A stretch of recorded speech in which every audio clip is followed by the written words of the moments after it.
When you are teaching face-to-face, you don't have a script. That's very different when you're looking at a teleprompter.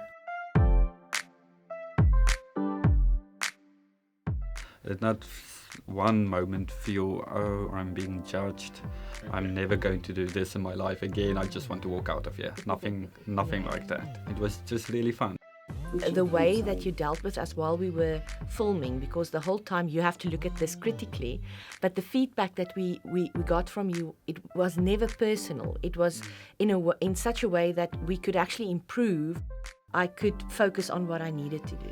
The experience, I'm really going to take this with me. I think all of you handled it so well, and like I said, if I can do this, anyone can do this, and it's because of the Edge crew.